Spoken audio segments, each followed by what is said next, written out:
The story begins with the threat of imminent danger looming over everyone. People are struggling with hunger, discrimination, and constant killings in the streets.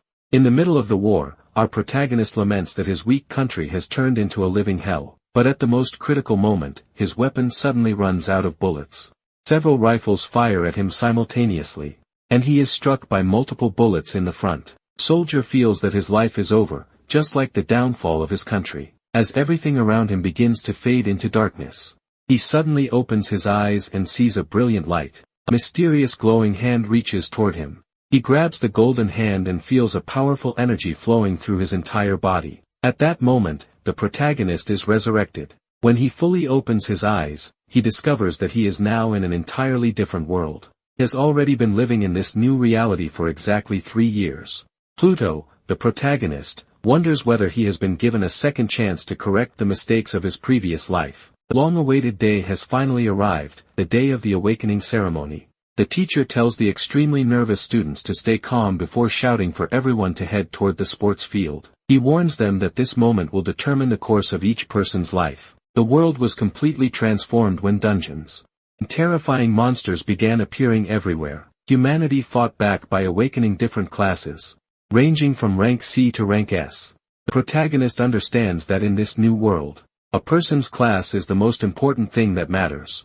Luna Vermont, the heiress of a powerful family, has just awakened an S-rank class known as the Saint of Purification. The students react with amazement when they learn that she scored 95 points on the talent assessment, an extremely rare achievement. One girl excitedly announces that it is finally Pluto's turn, leaving her bespectacled friend confused because she does not even know who he is.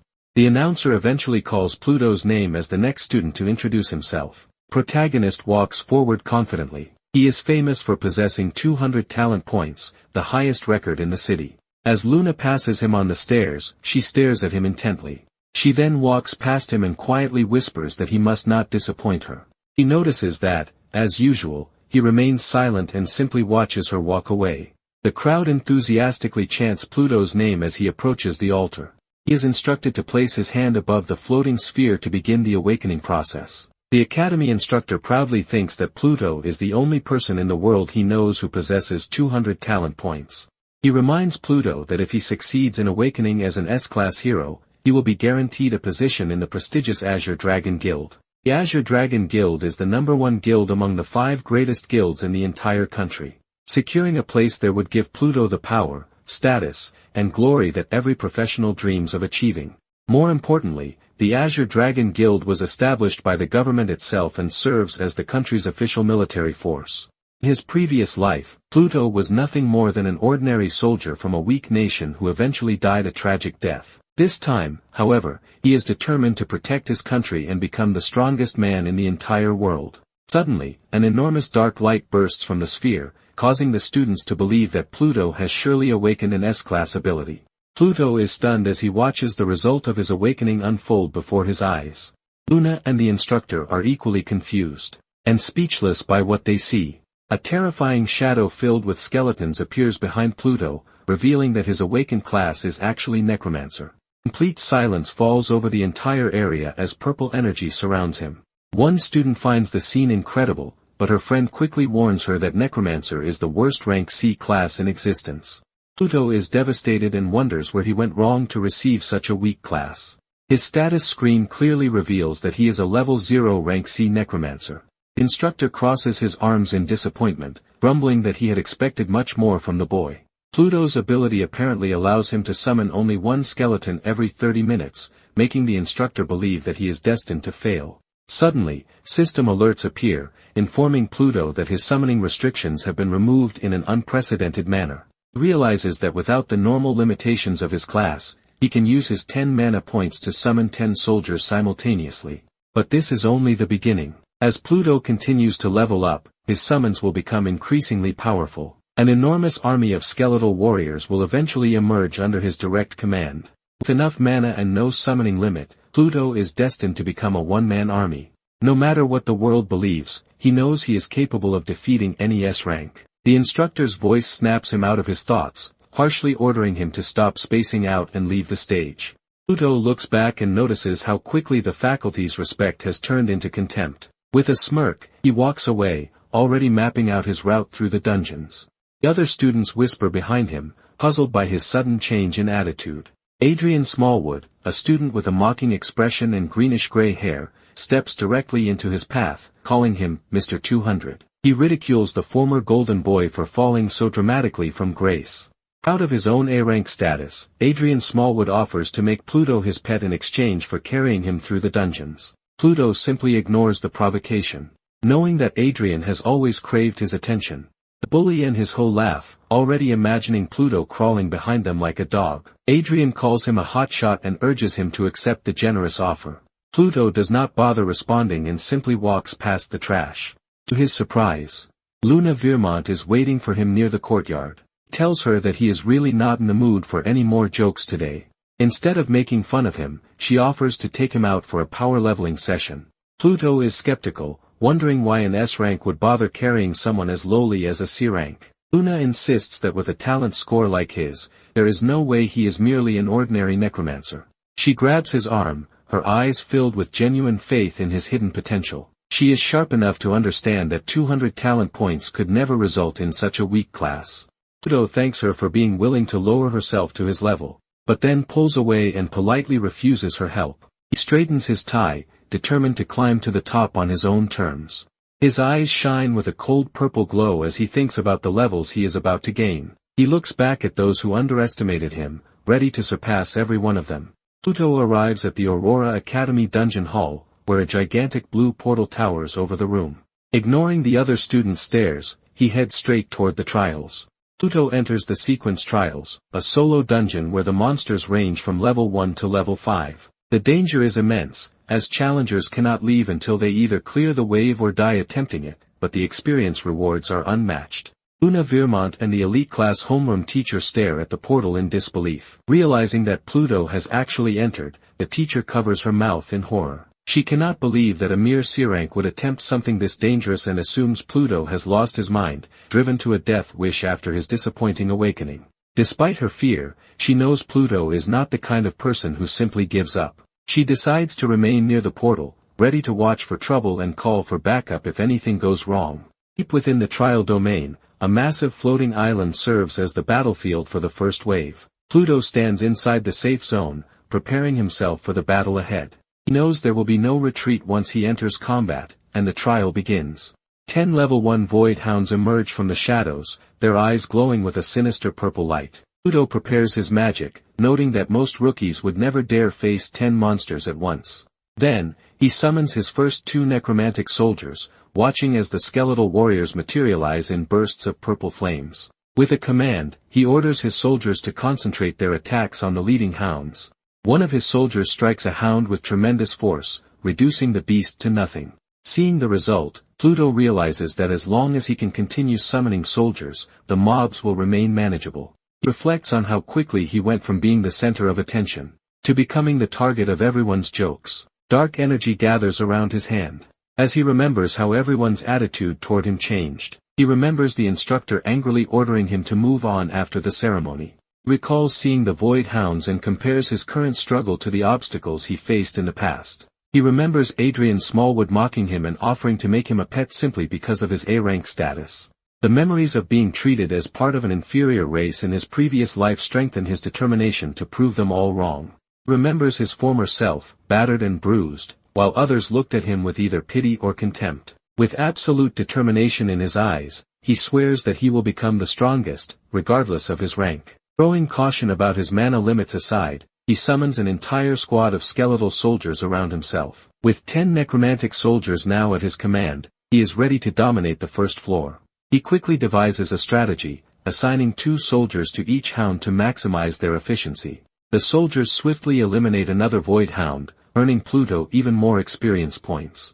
Experience notifications fill his vision as the hounds are brought down one after another by his undead army. He calculates his mana regeneration and realizes that he can completely restore his mana pool in only 10 minutes. He gazes toward the horizon, imagining the day when he commands an entire legion of skeletons. He orders his soldiers forward, advancing deeper into the trial with unstoppable momentum. The last hounds of the wave are cut down, their bodies dissolving into the ether. A massive pillar of light bursts forth as Pluto reaches level 1, much faster than he ever anticipated. He discovers that every level up grants free stat points along with 30% mana recovery. His status window updates, displaying his new level and 5 unallocated stat points. Without hesitation, he places every point into his mana pool, knowing it is his most important resource. With his increased mana capacity, he can now maintain an even larger army of 15 summons. He raises his head, his eyes sharp and focused, ready to face the challenge waiting on the next floor. As he steps onto the second floor, his soldiers immediately clash with a grey wolf, earning him even more experience. He remains cautious, keeping his soldiers on guard to protect his fragile body from unexpected attacks. Another wave of power surges through him as he levels up once again, proving just how effective solo grinding can be. Pluto watches his status window update as he reaches level 2, his increased mana capacity allowing him to support his growing army. He realizes that he has discovered the perfect leveling cycle. More soldiers mean faster kills provide more experience, and more levels allow him to summon even more soldiers. Deeper inside the second floor, he encounters level 4 mud horses and realizes that the difficulty is gradually increasing. One massive mud horse snorts aggressively, its eyes glowing red as it prepares to defend its territory. With a confident smirk, Pluto points toward the beasts and orders his skeletal vanguard to bring them down. As the necromantic soldier attacks, the mud horse rams into it with enough force to crush its bones. The other soldiers immediately attack the mud horse from the side in response. The beast dies instantly, granting Pluto another 40 experience points toward his next level. However, one of his summons is destroyed during the battle, making Pluto realize that the enemies have now become strong enough to fight back. Completely unfazed, Pluto channels more mana and expands his forces, commanding a total of 30 soldiers at once. The overwhelming number of skeletons quickly crushes the remaining mud horses, triggering a flood of experience notifications. Thanks to the massacre, Pluto quickly reaches level 5. He then discovers that another restriction has been removed. The system message reveals that the evolution lock has been lifted, allowing his skeletal soldiers to absorb defeated enemies and evolve. This means that any enemy they defeat can be absorbed, transforming his soldiers into stronger undead versions. Pluto smiles proudly as he realizes that the more enemies he kills, the more diverse and powerful his personal army of the dead will become. He understands that this hidden power essentially turns him into the true king of the underworld. Pluto also remembers that necromancers receive new techniques every 5 levels. Upon reaching level 5, he is granted a new ability called Gunpowder Skeleton. The idea of skeletons capable of carrying out explosive bombardments excites him because they can deal area damage. He can hardly wait to test the new ability. Ahead of him appear level 5 blackback beasts, horned creatures that appear extremely difficult to defeat through conventional methods. Pluto determines that normal weapons would take too long to penetrate their thick skin, making them the perfect targets for testing his new explosive skeletons. With a snap of his fingers, he activates the ability and transforms one of his ordinary skeletons into a warrior surrounded by flames. He commands the newly transformed summon to charge forward, carrying a massive barrel of gunpowder in its hands to blow up the beasts. However, Pluto cannot help but notice how strange and somewhat comical his new soldiers look. For a moment, he covers his face, embarrassed by their bizarre appearance. Still, he hopes that the explosion will cause tremendous damage. The gunpowder skeleton races toward its target as quickly as possible. Lifting the heavy barrel with its bare hands, the skeleton reaches the horned beast, which lets out an angry roar. The creature does not understand what the small skeletal figure standing before it is. Suddenly, a massive explosion erupts, creating an enormous cloud of flames that consumes the surrounding monsters. Impressed by the devastating result, Pluto celebrates as he sees all the beasts defeated simultaneously, earning him a large amount of experience. He concludes that he will need to increase his mana if he wants to use this explosive technique regularly. Therefore, it is time to find better mage equipment. Pluto realizes that although he gained plenty of experience and new skills, that particular test failed to produce any useful items. He decides to purchase equipment from the school store. After leaving the portal, he walks past the homeroom teacher without noticing that she has been waiting for him. She is completely stunned to see that Pluto has emerged unharmed. Even more surprising, he has managed to reach level 5 after only 1 hour of training. She concludes that Pluto is much more powerful than he appears and that his immense talent may be responsible for his incredible progress. Deciding that the incident must be reported immediately, she goes to Director Julian Kingsley. Rector Julian Kingsley is visibly annoyed at being interrupted while dealing with the mountain of paperwork that accumulated after the ceremony. When the homeroom teacher tells him that the matter concerns Pluto, he becomes furious at being called away to deal with what he believes is merely a low-ranked student instead of one of the elite higher-ranked students. The teacher seriously questions how a level 0 necromancer could possibly reach level 5 in only 1 hour inside the testing dungeon. Director's eyes widen in disbelief. He insists that such a thing is impossible because even the summons of a weak necromancer would be torn apart by the dungeon's beasts. The teacher then becomes curious and wonders how Pluto managed to accomplish such an impossible feat. Meanwhile, Pluto abandons the idea of buying equipment because the items are far too expensive. He decides that the only way to obtain better equipment is to hunt inside dungeons. Inside the dungeon hall, he notices a defeated group and learns that they had lost inside the dangerous giant Rhinascaro's dungeon. Pluto decides to test his limits by selecting the gold difficulty of the level 5 Rhinascaro dungeon, which represents his current maximum limit. After entering the dungeon, he is amazed by the incredible canyon landscape and immediately begins summoning his skeletal warriors for battle. His objective is simple: defeat the dungeon boss and obtain rare equipment using his 35 mana points. With his high mana pool and natural regeneration, Pluto can now maintain an ever-growing number of skeletons. He advances against the level 5 rock rhinos, confident that he can defeat them with almost no losses. One of his summons strikes a beast with precision, earning Pluto an additional 50 experience points. Suddenly, an even larger Renos rock comes charging toward him and releases a powerful roar that makes everything tremble. The enormous monster moves forward, crushing everything in its path and easily destroying several skeletons attempting to stop it. Pluto realizes that the ordinary physical attacks of his soldiers are ineffective against the creature's extremely high defense. However, he smiles because he knows he is not limited to just one strategy. He activates his ability and transforms one of his warriors into a gunpowder skeleton. The explosive skeleton leaps toward the monster. The resulting explosion blasts the creature's enormous body, instantly defeating the rhinoceros and rewarding Pluto with 100 experience points.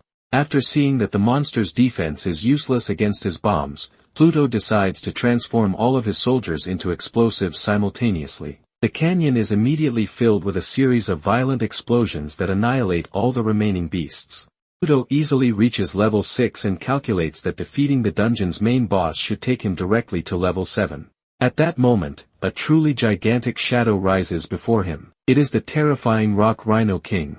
The colossal monster opens its enormous mouth, revealing rows of sharp teeth, and releases an unbelievably deafening roar. Pluto is surprised by the creature's enormous size for a level 5 boss, but he is not intimidated at all. He stares directly into the monster's eyes and warns it that the boss has already made the mistake of entering his death zone. Almost effortlessly, 100 gunpowder skeletons position themselves in the ravine above, ready to detonate everything below. Continuous detonations cause a colossal explosion that completely consumes the boss, guaranteeing its destruction and rewarding Pluto with 5,000 experience points. He rises to level 7 and is amazed that the boss has been completely vaporized before he can even react. Suddenly, a mysterious bright light begins descending from the sky, immediately catching the protagonist's attention. It is a giant rock staff of epic quality. The weapon provides 10 defense points and an additional 30 mana points. Pluto excitedly celebrates finally hitting the jackpot by obtaining such a valuable item. He remembers the equipment rarity system, which ranges from common to unique. Epic is one of the rarest qualities to obtain, making this an incredible reward for his very first dungeon. Most importantly, the staff is exactly the type of mage equipment he needed. Pluto knows that even a rare quality item would cost at least 100 gold coins in the school store. With his level increase combined with the additional attributes provided by the epic staff, his total mana skyrockets to 75 points. With that much mana available, Pluto can now summon 75 skeletal soldiers simultaneously. He exits the dungeon portal and unexpectedly encounters Adrien and his group of companions. Right at the exit, Adrien gives Pluto a malicious smile and tells him that his offer to help still stands, as long as Pluto is willing to beg for it. Pluto simply stares at him in silence, remaining completely cold and showing no reaction to the provocation. Adrien asks Pluto what he is doing there, mocking him by saying that nobody wants to carry around a rank C failure like him. He proudly shows off his rare new equipment and repeats that Pluto could have everything he wants if only he would humble himself before him. The other students join in the teasing, telling Pluto that he should accept becoming Adrien's dog so he will not end up alone and a failure. The blonde girl looks at Pluto with disgust and says that no woman in the world would ever want to be near him. Pluto finally speaks and calmly says that he will only say this once, surprising Adrien. He gives the boy an intimidating purple-eyed stare and simply tells him to go to hell. Adrien becomes furious. He grabs Pluto tightly by the tie and demands to know what he just said. The blonde girl grabs Adrien and tells him to calm down, reminding him that fighting is strictly prohibited inside the dungeon hall. Several nearby students begin gathering around, watching as the tension between the two boys continues to grow. Academy guard suddenly comes running over, shouting and asking what is going on. He asks whether they are fighting, but Adrien quickly dismisses the situation, claiming that they are simply old classmates joking around. The guard orders them either to enter the dungeon or leave the area. Adrien then asks for a moment to speak with Pluto. Approaches Pluto and whispers threateningly that the boy got lucky this time, but warns him that once they are outside, Pluto will be finished. Adrien calls his group and tells them to leave, determined to get them all to level 5 that same day. Pluto thinks to himself that he would have finished Adrien right there if the guard had not interrupted the fight. Guard tells Pluto that trash like Adrien is beyond saving and asks him to call for help if he is bothered again. Pluto thanks him.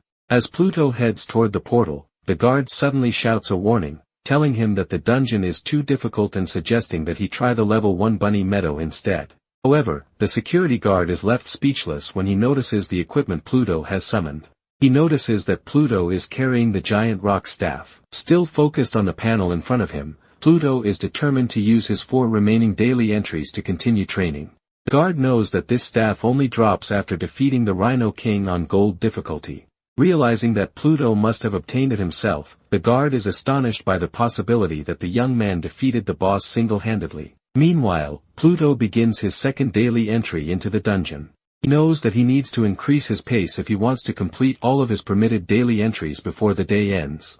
Outside the dungeon, the guard confirms his suspicions when he sees that Pluto has once again selected gold difficulty. He realizes that if Pluto can solo the dungeon, then he has accomplished something that even some S-rank awakened individuals cannot achieve. Inside the dungeon, the Rhino King roars fiercely at Pluto, who has already positioned his explosive warriors.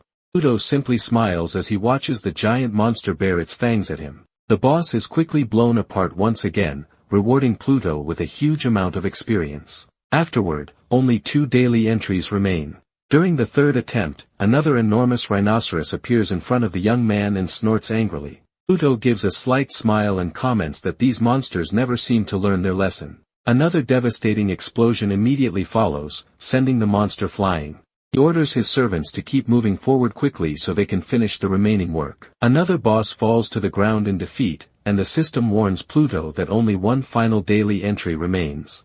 He collects a massive amount of items, but since they are useless for his mage class, he decides to sell them all afterward. With all of his daily attempts exhausted, Pluto decides it is time to rest. Knowing that the important professional test will take place the following morning, he checks his updated attributes and discovers that he has reached level 9. His status window shows that his total mana has increased to 85 points. Aurora Academy is bustling with activity as the students prepare for their assessments. The students comment that everyone is roughly at the same level after a single day of awakening, while some proudly boast about reaching level 4. When Pluto hears that most of them are only level 2 or level 4, he is surprised by how slowly they are progressing through the dungeons.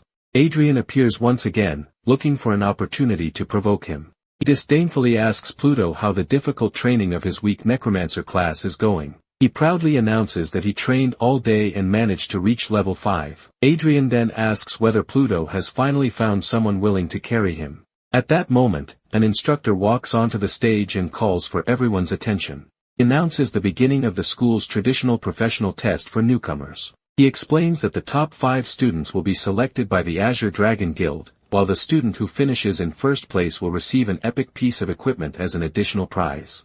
The students' eyes widen when they hear about the valuable epic reward that will be given to the winner. The instructor then introduces Elder Aaron Crowley, one of the most experienced mages in the Azure Dragon Guild and a powerful figure known for possessing virtually limitless mana. Then explains that each student will enter an individual room and have 30 minutes to defeat the continuous summons created by Crowley. The powerful elder focuses himself as a blue aura of mana begins surrounding his entire body. Some students become worried because they are still below level 5, knowing that the powerful elder is above level 70. Crowley asks everyone to remain calm and explains that he will lock the level of his summons at level 1. He also assures them that the test will immediately be stopped if anyone becomes overwhelmed. Once the students learn that the monsters will be relatively easy to defeat, they become excited and celebrate, knowing they can give their best without putting their lives at risk. Adrien taunts Pluto and says that the test will be easy, but even a rank C piece of trash like him will probably struggle to score a single kill. Pluto gives him a threatening stare and calmly replies that there is no reason to wait because he is ready to play with Adrien right now. Adrien gladly accepts the challenge. Pluto then proposes a bet on who will achieve the higher ranking. He laughs loudly and mocks Pluto for believing that he can compete with him. Adrien reminds Pluto that he is only a weak necromancer and asks whether he still considers himself the genius he once was. Dismissing Adrien's taunt, Pluto tells him to choose a humiliating punishment for whoever loses, since he was the one who chose the game. Adrien suggests that the loser should crawl around the school on all fours while pretending to be a dog. Pluto accepts the punishment without hesitation. Instructor finally announces to the large crowd of students that the rookie professional test is officially beginning. He instructs everyone to immediately proceed to their assigned testing rooms.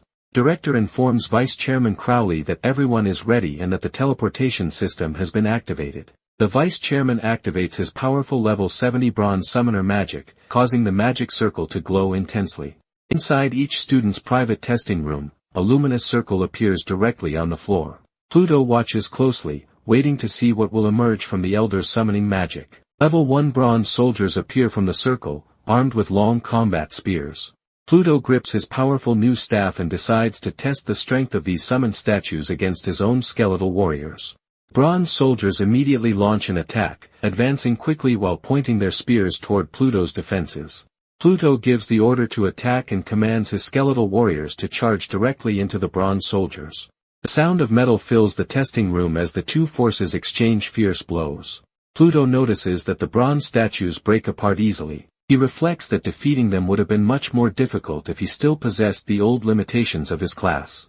Vice Chairman Crowley notices with surprise that someone has already defeated the first of his bronze soldiers, so he decides to increase the number of summons in Pluto's room. More bronze warriors begin emerging from the magic circle through the Elder's magic. However, Pluto knows that even with so many enemies appearing, only 5 of his own minions are enough to handle the situation. He manages the battle by assigning one skeleton to fight 2 bronze soldiers at a time. Keeping the battle fast-paced and completely under control, Pluto quickly eliminates the enemies. The vice chairman is shocked when he realizes that 10 of his bronze soldiers have already been destroyed almost instantly. Vice Chairman Crowley praises the school for having such talented students, while the principal is impressed that the veteran mage is already showing respect for one of the students. The director immediately orders the overall scoreboard to be opened so everyone can see who is currently leading. His eyes widen as he lets out a cry of astonishment after discovering that Pluto is in first place. The scoreboard shows Pluto at the top with 15 points, while the second-place student has only 5 points. Adrien Smallwood is currently in 4th place. The homeroom teacher comments in amazement that Pluto's score continues rising with every passing second.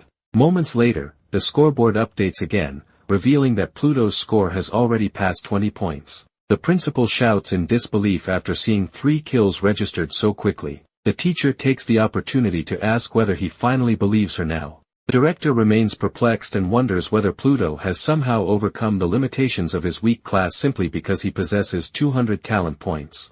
Vice Chairman Crowley remembers that even at the peak of his own career, he possessed only 99 talent points. Realizing that Pluto is a true diamond in the rough, the elder becomes determined to discover the boy's maximum potential. He decides to push Pluto a little further by releasing even more mana into the test. Meanwhile, Pluto leans comfortably against the wall of the room, believing that 10 bronze soldiers pose no threat compared to the giant rhinoceros he has already defeated. He suddenly turns his attention forward when he senses a powerful surge of magical energy in front of him. Pluto is surprised to see a colossal number of bronze soldiers emerging from the magic circle. He notices that the density of enemies has reached an unusually high level. A massive sea of bronze warriors now surrounds his small group, creating a nightmare scenario for any inexperienced student. Instead of becoming frightened, Pluto smiles slightly. He realizes that if the test is based on the number of soldiers defeated, then he has the perfect advantage. Pluto summons 30 skeletons at once and prepares to demonstrate which army is truly more powerful. Meanwhile, inside Adrien's testing room, the boy uses his enormous axe to violently strike the bronze statues that appear before him. Breathing heavily, he boasts that he has already defeated at least 12 enemies and believes Pluto will never be able to match his score. Adrien proudly remembers receiving 77 talent points during the assessment he took 2 years earlier. At that time, everyone admired him because 77 talent points seemed certain to guarantee one of the best classes in the country. However, his smile disappeared when Pluto's result was announced, 200 talent points.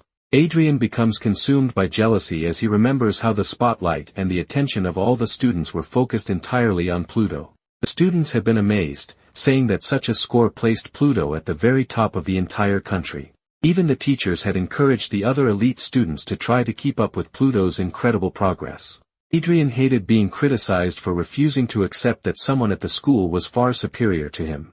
As the heir to the prestigious Smallwood family, one of the largest families in the city, he refused to accept being surpassed by anyone. Adrien was furious that he had to compete for attention with what he considered nothing more than a broken orphan. He vowed to surpass Pluto at any cost. Back in the professional test, Adrien attacks the statues with all his strength, his body clad in red armor. He grins wildly and declares that his Berserker Knight class will crush the pathetic Necromancer. As he attacks, he shouts that he is going to crush Pluto and tells him to get ready to bark in front of the entire school. He then laughs victoriously when his personal score reaches 15 kill points in record time. However, inside Pluto's room, his skeletal warriors continue advancing and effortlessly cutting through the enemies. His score rapidly climbs to 79 points.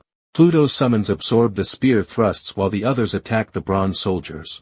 One of the giant axe-wielding skeletons delivers a devastating blow directly to the head of a bronze opponent. Violent battle leaves numerous shattered bronze soldiers scattered across the floor, causing Pluto's score to reach an incredible 100 points.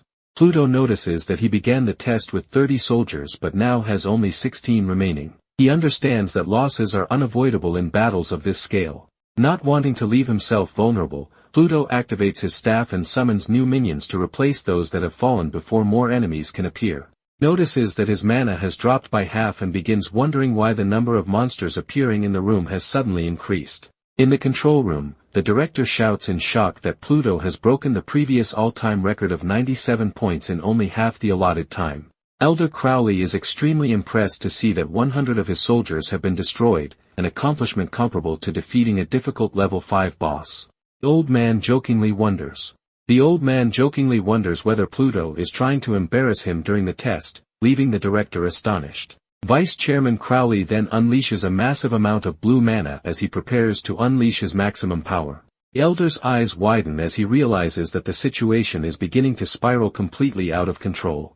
The director anxiously asks whether Elder Crowley is all right or whether the enormous number of summons has consumed too much of his mana.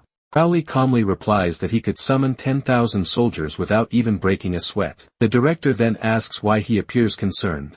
Crowley admits that he became too excited during the test and accidentally sent an absurd number of monsters into Pluto's room. The elder says seriously that the boy may now be in genuine danger of losing his life. Pluto smiles as he sees something enormous appearing in front of him. Inside the room, Pluto stares at the enormous metal army and wonders what he did to make the elder so angry. Although he had only intended to observe the ordinary battle, he realizes that he will now have to use his more powerful techniques.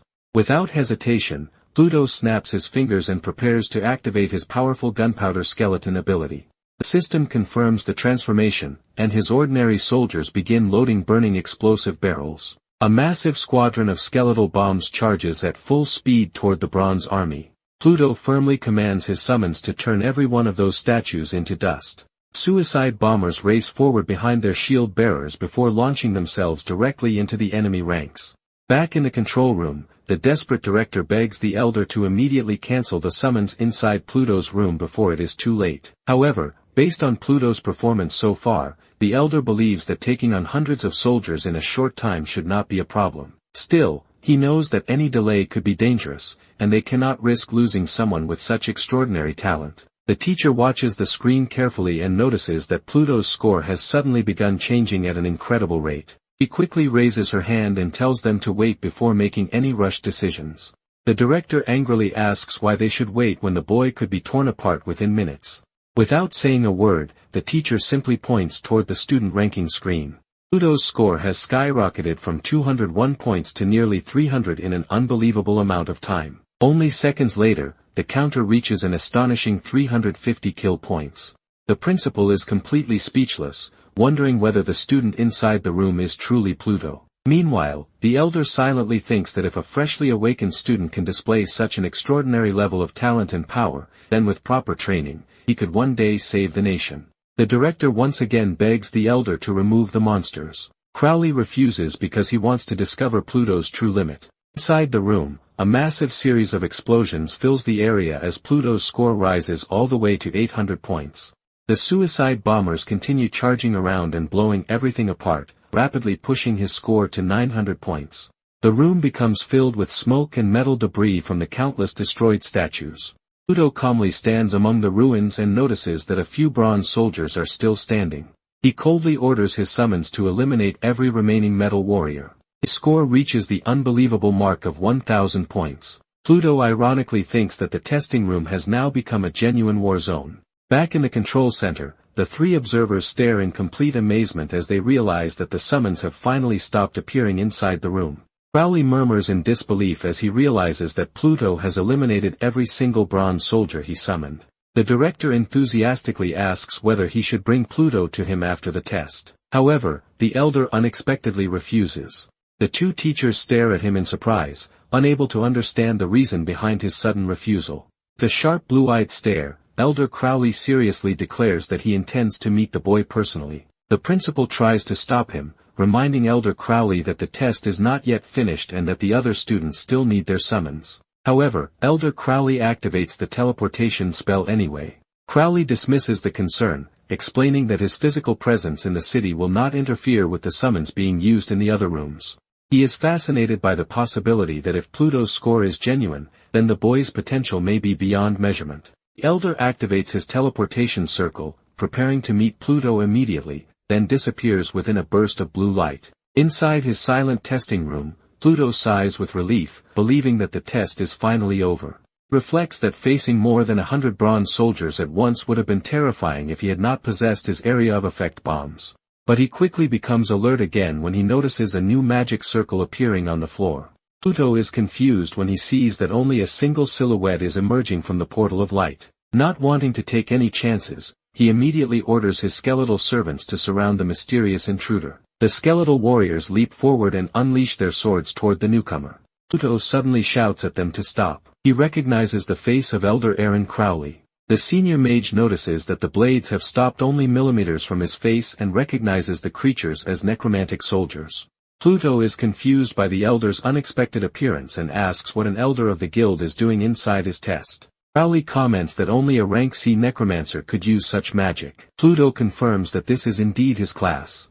Crowley adds that the necromancer class has a severe and seemingly unavoidable limitation: it can summon only one minion every 30 minutes. The elder looks at him seriously, and points out that not even 30 minutes have passed since the professional test began.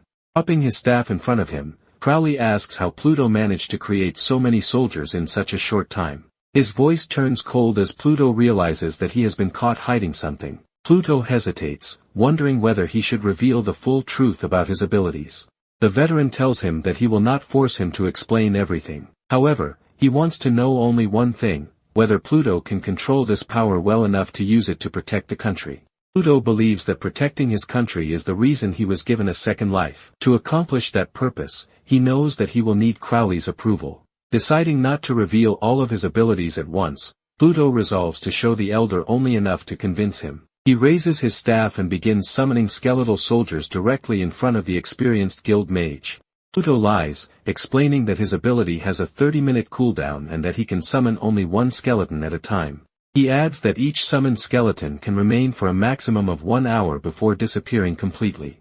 However, Pluto adds that none of those restrictions apply to him. His summons are completely free from the limitations normally imposed on the necromancer class. Crowley is stunned when he realizes that the young man possesses unrestricted necromantic power. His eyes narrow in amazement as he begins calculating the enormous potential hidden within Pluto. He realizes that with enough mana, Pluto could command a tireless army that would require neither food nor supplies. After Pluto confirms that he can control the power, the elder realizes that his value goes far beyond that of an ordinary promising newcomer. Pluto exists on an entirely different level.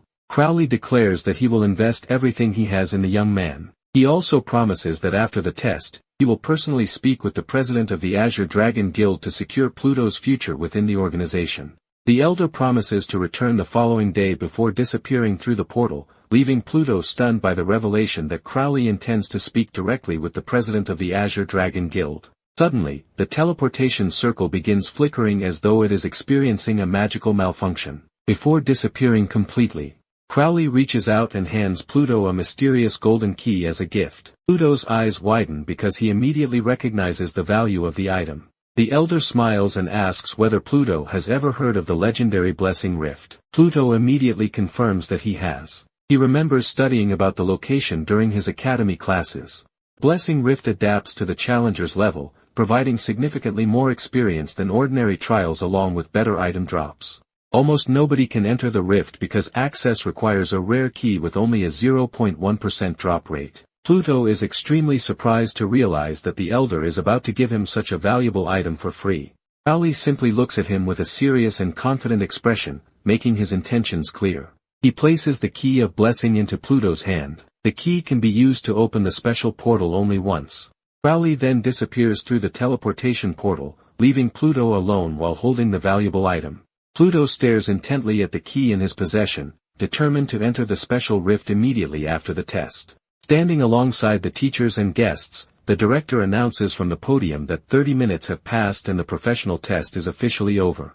Adrien leans heavily against his sword, completely exhausted and breathing heavily after fighting with all his strength during the test. He looks around at the piles of broken bronze armor and proudly reflects on how many statues he managed to destroy. Adrien smiles confidently, convinced that he defeated around 40 enemies. Believing that he has secured first place in the academy, he hears the announcement instructing everyone to leave their testing rooms and gather in the playground for the official results. The academy playground quickly fills with anxious students who whisper among themselves and discuss their performances.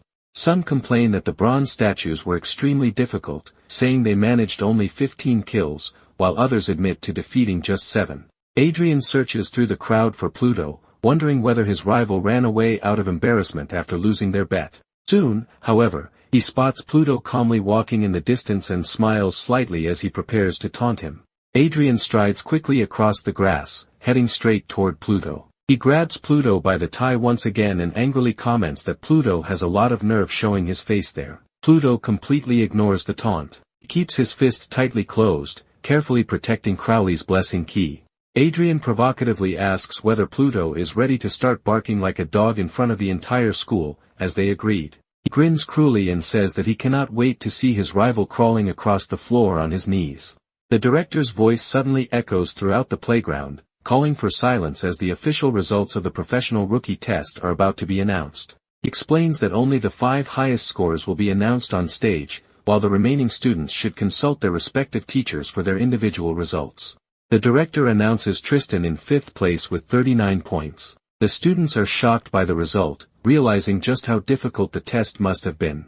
Adrien quietly whispers that his own score must be much higher. Pluto simply watches calmly as the director announces 4th place.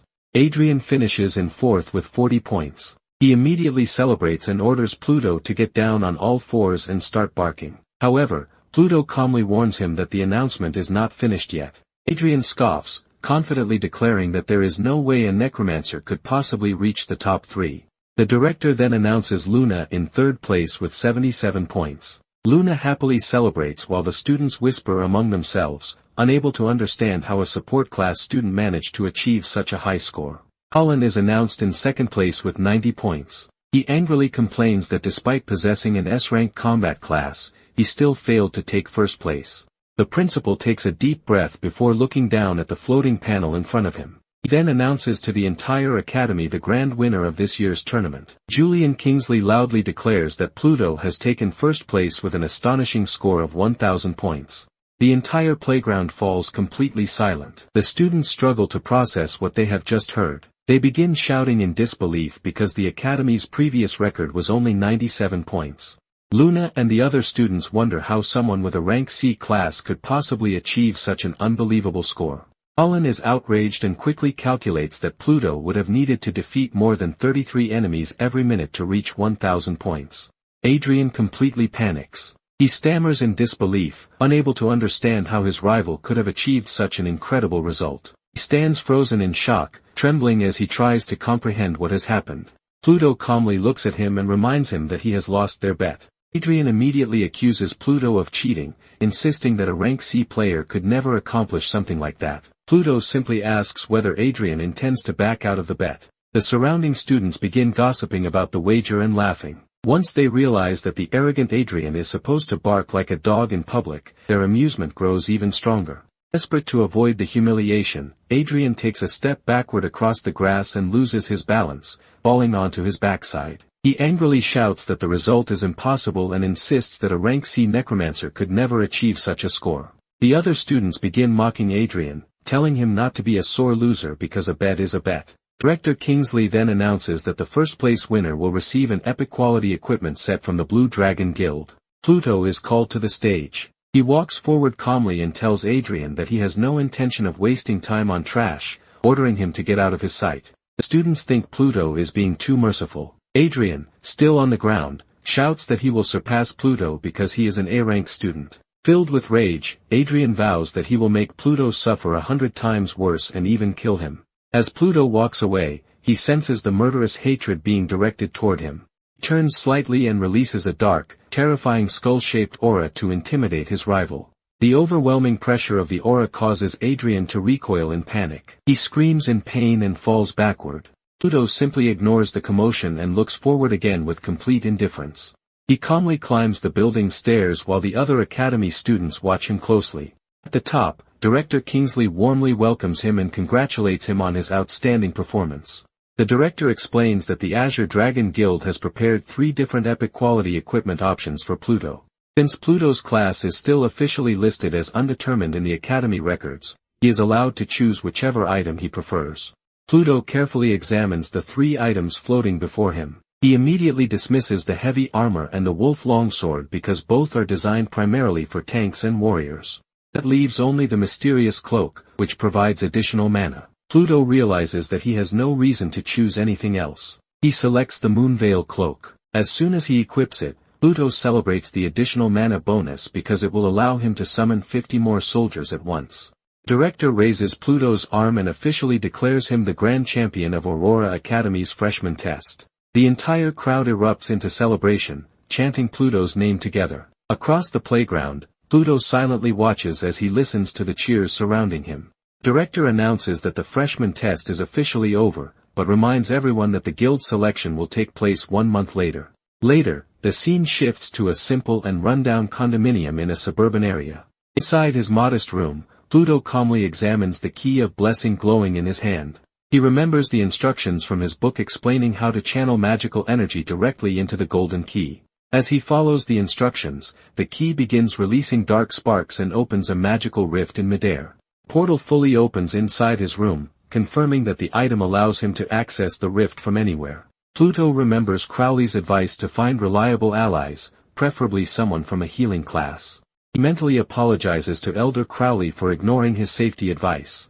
Pluto decides that he would rather enter the rift alone. He walks directly into the dark portal. The portal completely consumes him and transports him to a new hunting ground. On the other side, Pluto finds himself in a mountainous region filled with dry, barren rocks.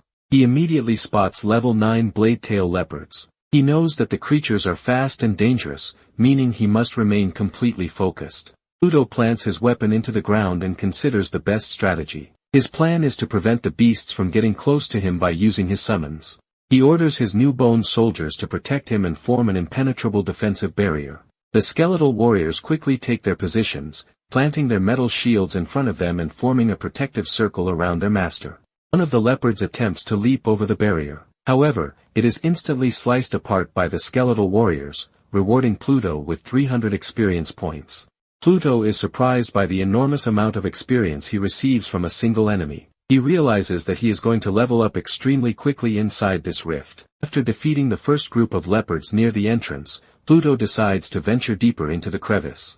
He realizes that keeping so many soldiers around him as guards reduces his offensive power, so he needs to find a better solution to his survival problem. Suddenly, one of the leopards uses its sharp tail to strike one of his skeletal warriors. The skeletal soldier immediately retaliates and eliminates the beast, earning Pluto another 300 experience points.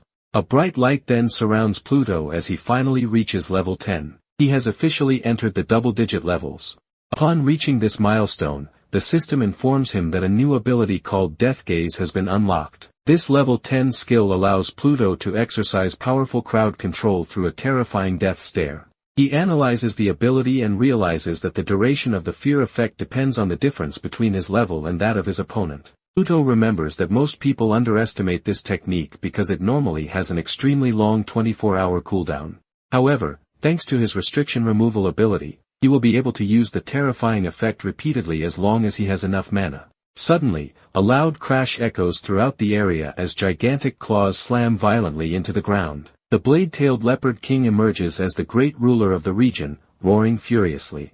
Pluto is somewhat surprised that the Rift's boss has appeared so quickly. Without wasting any time, he raises his staff and orders his warriors to surround the monster and eliminate it. However, the enormous feline moves toward the skeletal soldiers at incredible speed. With a single swipe of its sharp tail, the monster tears through several soldiers at once.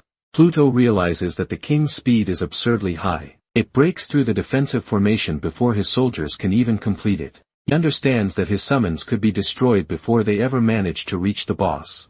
Faced with this difficult situation, Pluto decides that he must take action himself. He grips his staff and begins gathering an enormous amount of dark magical energy around his body.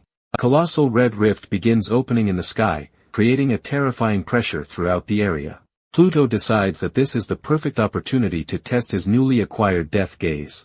He shouts loudly to draw the attention of the enormous feline boss. The monster immediately turns its head toward Pluto. With fury in its eyes, the creature releases a thunderous roar as dark energy begins surrounding its body. Pluto smiles confidently when he realizes that the boss has fallen directly into his trap. Death Stare activates in the sky and channels its terrifying power directly toward the target. When the enormous red eye makes contact with the Leopard King, the monster enters a state of terror and begins trembling.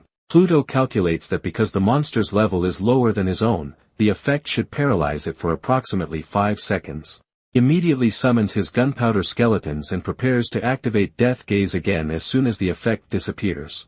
Several skeletal warriors carrying barrels of explosive gunpowder appear around Pluto. With a confident gesture and a sharp stare, Pluto orders his summons to advance toward the enemy. A series of devastating explosions strikes the feline boss directly, engulfing the monster in flames.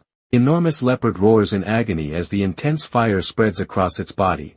Eventually, the terror effect wears off. The monster desperately attempts to escape the flames by leaping away. However, Pluto uses his restriction removal ability and immediately casts Death Stare again. Another series of devastating explosions erupts around the Leopard King as dark power strikes the creature head-on. The enormous red eye once again appears in the sky, freezing the boss in place. The monster is now completely trapped by Pluto's ruthless strategy. A massive final explosion consumes the Leopard King.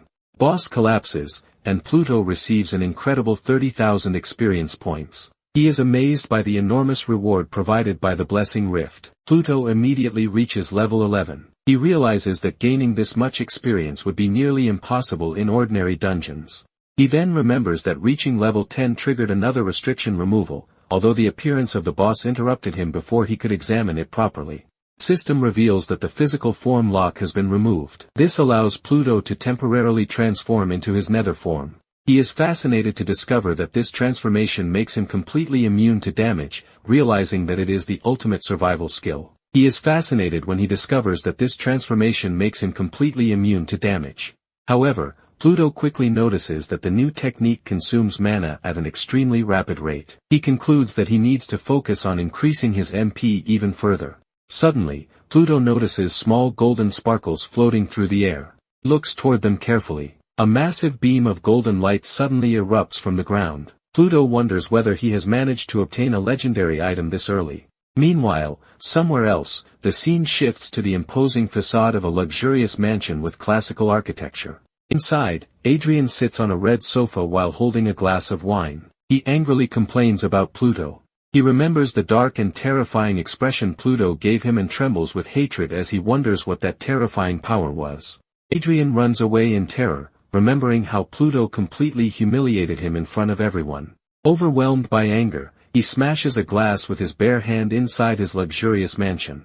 The butler asks if his hand is all right, but Adrien orders the servants to clean everything up immediately because a visitor is arriving.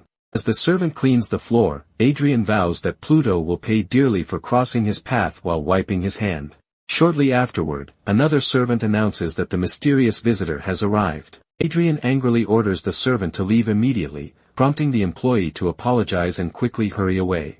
Adrien then instructs the staff to let the visitor in and leave them completely alone. Mysterious man wearing a blue cloak with a bright bow strapped to his back enters the room with an imposing presence. In the hallway, the servants whisper nervously, wondering who this dangerous-looking man could be. The senior butler says that calling him dangerous would actually be an understatement. He reveals that the man has already completed 33 assassination contracts and can kill targets from miles away. His name is Cedric, an 18th level A-rank marksman. He casually warns that he charges double when the target is a woman or a child. Adrien laughs in relief and says that his target is a man. Cedric replies that it is no fun that way as he walks past Adrien without showing him any respect. Cedric settles comfortably onto the sofa and bluntly asks whether the target is a professional. Adrien is shocked and stammers, wondering how the assassin managed to figure that out. Cedric responds with a cynical smile, explaining that it is obvious because Adrien himself is also a professional fighter. Adrien says that if an A-rank opponent needs help eliminating someone, then that enemy must be an S-rank opponent. Nervously sweating, he reveals that the boy's actual class is only that of a necromancer. Cedric asks if he means that supposedly useless class that takes half an hour to summon a single skeleton. Adrien awkwardly confirms it, causing the assassin to chuckle sarcastically. His laughter grows louder and louder, making Adrien increasingly uncomfortable. Cedric finds it hilarious that an A-rank berserker would hire a professional assassin after being defeated by a C-Rank Necromancer. Adrien desperately tries to justify himself, shouting that the boy leveled up too quickly and finished first in the rookie test. Cedric immediately stops laughing when he hears about the Blue Dragon Guild and admits that this complicates the situation. Adrien nervously swallows and asks what he means. The assassin simply gives him a wide grin and announces that the price of his service has just increased considerably. Adrien sighs in relief and tells him not to worry because money is not a problem. Satisfied, Cedric asks only for a photograph and some basic information to help him locate the target. With a sinister smile, he promises to end the boy's life without mercy. Adrien assures him that he can provide much more than the basic information, since he is Pluto's classmate and knows where he lives. Cedric says that this will make things much easier. However, Adrien warns him not to fail or the Azure Dragon Guild will find out. Cedric turns around with a frightening expression as a dark aura surrounds him, asking whether Adrien is really doubting his abilities. Adrien panics and stammers that it was only a friendly reminder and that he did not mean to anger him. The marksman walks away, grumbling that he does not need advice from a loser who cannot even handle a C-rank opponent. Adrien becomes furious at being looked down on once again and curses the arrogant assassin. He throws himself back onto the luxurious sofa, trying to calm himself while thinking that none of this matters anymore. With an almost insane expression, he whispers that he does not care how it happens, as long as Pluto ends up dead. He then screams Pluto's name. Meanwhile, in Pluto's room, a dark purple rift begins to open. The system screen displays the attributes of a legendary dagger called the Void Cutter, with extremely high agility. Pluto examines the weapon and realizes that it is useless for a mage. Nevertheless, he decides to keep the legendary dagger so he can sell it later. He mentally thanks Elder Crowley for giving him the key to the rift, which allowed him to gain powerful abilities and 2 additional levels. The young man decides that it is time to return home and rest because he has an important meeting ahead. Inside Pluto's room, the purple dimensional rift expands before a portal opens with a loud sound in the middle of his dark room. The boy takes his first step through the dimensional rift, returning to solid ground inside his dormitory. Looking around, he remarks that his tiny room feels like a cage compared to the enormous rift. Suddenly, the bedroom window shatters as a powerful beam of bright blue energy tears through it. Surprise attack pierces Pluto's chest before he can even react to the incredible speed of the shot. His body falls heavily onto the bedroom floor amid the shattered glass. From a distant building, the assassin watches the scene through his gleaming bow and declares that the target has been eliminated. Meanwhile, inside the Azure Dragon Guild office, the leader is shocked to learn about the 200 talent points Pluto obtained. Elder Crowley confirms the result, recalling that the leader himself became a legend in the country after achieving 120 points. Crowley explains that a young person with such incredible talent could become a tremendous asset to the nation. The chairman agrees, adding that with proper training, he could completely change the fate of the country. Curious about this revelation, the chairman immediately asks what class the new prodigy possesses. Elder Crowley answers directly that the young man awakened the necromancer class. Tense silence fills the large office as the leader processes this unexpected information. The chairman considers that C-rank classes usually have very little potential for advancement over time. Crowley interrupts him, saying that this is precisely the point because the boy has already broken through the normal boundaries of the class. The chairman listens intently, his expression becoming increasingly serious as the unbelievable revelation unfolds. Crowley enthusiastically explains that the boy has gained the ability to summon without restrictions. Chairman is shocked when he realizes that Pluto could command an entire army of undead by himself as long as he has enough mana. When asked whether Pluto used any rare items, Crowley assures him that the young man relied only on an ordinary staff. Completely impressed by the young prodigy, the guild leader firmly declares that he needs to meet Pluto immediately. Impatiently asks where the boy is at that moment. Crowley explains that he gave Pluto a special blessing key and that the boy must currently be inside the rift. The chairman expresses concern about the lack of contact, but Crowley reassures him that he sent the young man with support. He adds that with Pluto's immense summoning power, even a basic healer should be enough to protect him. Chairman silently reflects that this extraordinary young man may become the country's greatest hope in the coming war. Meanwhile, back in Pluto's dormitory, the blue projectile cuts through the darkness at incredible speed. The shot shatters the window and enters the silent room, creating a deafening crash of breaking glass. Energy arrow strikes Pluto in the chest from behind with devastating precision. From the top of a distant building, Cedric celebrates the successful elimination of his target, though he is disappointed that he failed to obtain the blessing key. He flashes a sinister grin as he prepares to enjoy the rest of the scene from afar. He eagerly waits for Pluto's companions to react in despair when they discover the body. Meanwhile, the dark purple rift continues to shrink until it becomes a thin line. Suddenly, however, Cedric finds it strange that the rift has closed without anyone emerging from it. He begins to suspect that something is seriously wrong. In shock, he wonders whether the young man could have entered the rift completely alone and somehow managed to come back alive. Inside the room, Pluto calmly lies against the floor and sighs in relief, commenting that it was almost the end for him. He realizes that without his infernal form, which makes him immune to physical damage, he would have been nothing more than a corpse. The young man complains about being shot in the back with an arrow immediately after emerging from the rift and having to endure such an ordeal without warning. Furious about the attack, Pluto activates his death stare ability. His eyes glow red as the terrifying effect reaches the distant shooter. Cedric panics when he sees the colossal red eye in the sky and swears that he had definitely hit the boy. Cedric attempts to retreat but soon realizes that his body has been completely paralyzed by the terrifying effect. He tries to calm himself by remembering that they are extremely far apart and that Pluto should not be able to attack him from such a distance. He concludes that he only needs to endure the effect and then find another way to kill the target. Clenching his teeth, the assassin concentrates and repeatedly tells himself that all he has to do is resist. Pluto reveals that he intended to fake his death to lure the shooter out, although he did not expect the assassin to be so cautious. Nevertheless, he gives a cold smile and declares that he always has a plan B. While summoning a soldier behind him, Pluto catches the sniper completely off guard.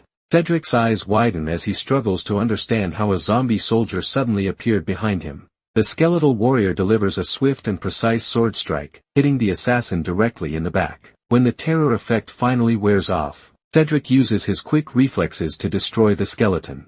He scoffs, reminding Pluto that he is level 18 and that a single ordinary skeleton could never break through his defense. With the controller disabled, the shooter prepares his blue bow and promises to turn the boy into a sieve. Suddenly, however, his eyes widen in fear as he realizes that something terrible is about to happen. The enormous red eye once again shines intensely in the sky, activating the terrifying effect of death stare. Cedric desperately tries to convince himself that necromancers require too much time to summon each skeleton.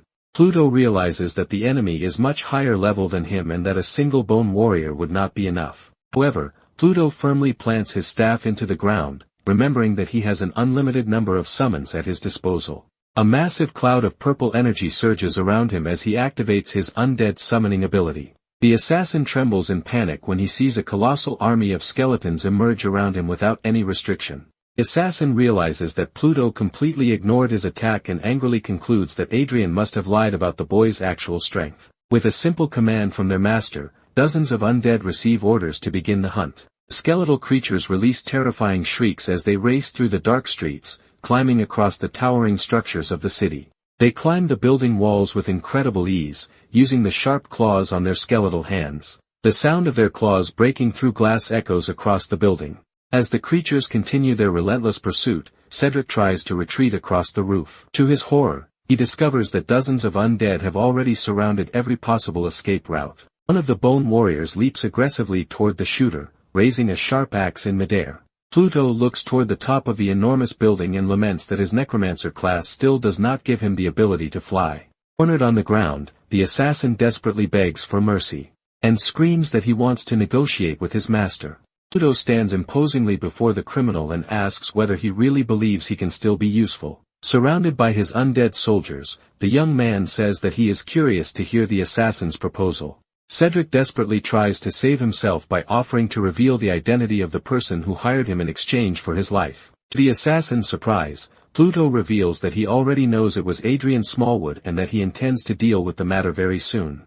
Cedric freezes in panic and desperately screams, unable to understand how the young man already knew the truth. He begs for his life and even offers to kill 3 people for free, but Pluto warns him that anyone who chooses to kill others must also be prepared to die. Pluto stares at him coldly and admits that the assassin does have some value to him. However, he adds that this usefulness can only be exploited after the criminal is dead. Without hesitation, Pluto gives the final order for his bone soldiers to eliminate the enemy. Cedric screams desperately for help, promising to do anything to avoid being killed. One of the bone warriors raises its weapon and delivers a deadly, precise blow with tremendous force. The assassin's scream of agony echoes across the area as blood splatters across Pluto's face. The young man silently observes the lifeless body of the dangerous marksman lying on the icy rooftop. Exhausted from the sudden battle, Pluto finally collapses to the ground to rest. He releases a long sigh of relief and comments that the absurd commotion caused by the attack is finally over.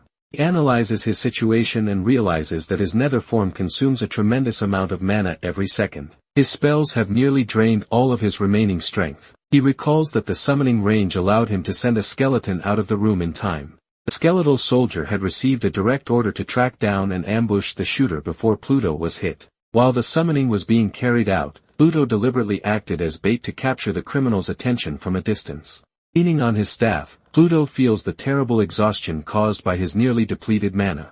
He admits that Cedric's ability to shoot with such incredible precision from miles away was frightening. Pluto approaches the body and extends his staff, hoping that his next spell will not consume the little mana he has left. Bright purple energy begins to form as he extracts Cedric's soul from his lifeless body so that he can make use of it. The system warns him that the evolution lock has been removed, allowing his soldiers to absorb souls and evolve. He holds the dark energy in the palm of his hand, knowing it contains the soul of a professional marksman. Pluto directs it toward one of his skeletal soldiers and begins the evolution process. A violent whirlwind of dark purple energy surrounds the soldier. As the evolution begins, powerful winds swirl around it while dark flames shape the new physical form of the summon. Dark purple flame slowly fades, revealing the imposing silhouette of the transformed warrior. The system announces that the evolution is complete and identifies the new summon as a level 11A rank Hexi marksman. The new summon possesses the ability to see for miles and create powerful magical arrows capable of dealing tremendous damage. Pluto smiles with satisfaction as he realizes that his summons will now increase in level alongside him. Suddenly, however, a red warning appears on the system, indicating that the evolution is incomplete and that the summon cannot be used in combat. Pluto is surprised by the unexpected warning and begins wondering what could still be missing. He places his hand on his chin and carefully considers every possibility in an attempt to solve the mystery. Suddenly, an idea flashes through his mind. He looks at the fallen objects surrounding the dead shooter and focuses on Cedric's blue bow. Pluto realizes that the weapon might be the missing key to completing the evolution. When he picks up the epic rarity bow, he discovers that it provides a significant mana bonus to its wielder. Although the effect seems simple, Pluto smiles when he realizes that the bow fits perfectly with the evolved summon. He extends his arm and hands the weapon to the new skeletal soldier to test his theory. The skeleton grips the bow and releases a monstrous roar as the system confirms that the evolution is complete. Pluto realizes that the weapon really was the missing piece. He concludes that without proper equipment, his summons cannot fully function in combat. For now, he orders the evolved soldier to use Cedric's blue bow, promising to provide better equipment in the future. The skeletal warrior accepts the command loyally and speaks in a terrifying voice, declaring that he will do whatever his master commands. Pluto is shocked when he suddenly realizes that his evolved soldiers can now speak. The skeletal creature, its bright blue eyes glowing, calmly confirms its loyalty to its creator. The warrior kneels respectfully before Pluto and announces that he has an important request. Kneeling before his master, the creature respectfully asks Pluto to give him a proper name. Pluto thinks carefully about the unusual request. He agrees, reasoning that it would be strange to call the warrior only by his combat class. Since this is his first successfully evolved soldier, Pluto decides that choosing the right name deserves serious consideration. He searches through his deepest and oldest memories, looking for inspiration from his past life. The scene cuts to a brief glimpse of those memories. A devastated urban landscape appears, where a highly skilled military sniper calmly reloads his powerful rifle. Much younger Pluto approaches and asks whether the rifle can really eliminate the enemy commander. One of the experienced soldiers from his former military squad warns him, asking if the recruit knows who the sniper is. The soldier reveals that the man is a living legend capable of eliminating targets from incredible distances. His enemies call him the Distant Reaper, a deadly marksman who silently eliminates his targets without giving them any opportunity to defend themselves. The sniper's telescopic sight locks onto the enemy commander standing at the center of the battlefield, surrounded by his guards. The opposing leader shouts furiously, ordering his men to eliminate everyone and show no mercy. However, the sniper calmly pulls the trigger without even the slightest hesitation. A silent roar echoes through the devastated city as the deadly projectile is fired. The bullet travels at incredible speed, slicing through the wind as it heads straight toward the terrified commander's face. The projectile pierces cleanly through the enemy leader's head, sending a massive burst of blood across the battlefield. Commander's henchmen fall into complete panic, shouting for everyone to get down and find shelter. The young Pluto is fascinated by the impossible shot made from kilometers away by the legendary soldier. He deeply admires the flawless technique of the relentless warrior who never misses a shot. Pluto enthusiastically approaches the sniper, asking for his name and requesting that he teach him how to shoot. The sniper, dressed in a military uniform, gives a slight sideways smile and reveals that his combat codename is Archer. Back in the present, Pluto emerges from his memories with a perfect idea forming in his mind. Pluto extends his hand toward the creature and firmly declares that from that moment forward, he will be called Archer. The skeletal soldier proudly accepts his new name, and the system record is successfully updated. Pluto then orders Archer to return to his summoning space, causing the warrior to dissolve into a cloud of purple mist. The system panel confirms that Pluto now has one of his 5 evolved soldier slots occupied. He realizes that the limit is extremely restrictive, meaning every future evolution must be carefully planned. Pluto feels relieved that he did not waste this rare ability on any of the weak or ordinary monsters he encountered earlier. Suddenly, a bright green magic circle appears on the rooftop floor, startling the exhausted young man. Recognizing the teleportation glow, Pluto remembers the same spell that was used during the Academy's freshman exams. Elder Crowley emerges from the portal, revealing that the guild leader had been deeply concerned about the boy's safety. The older man's eyes widen as he looks around and notices the traces of destruction and blood covering the ground. Seeing all the skeletal soldiers standing beside the young man, he anxiously asks what happened.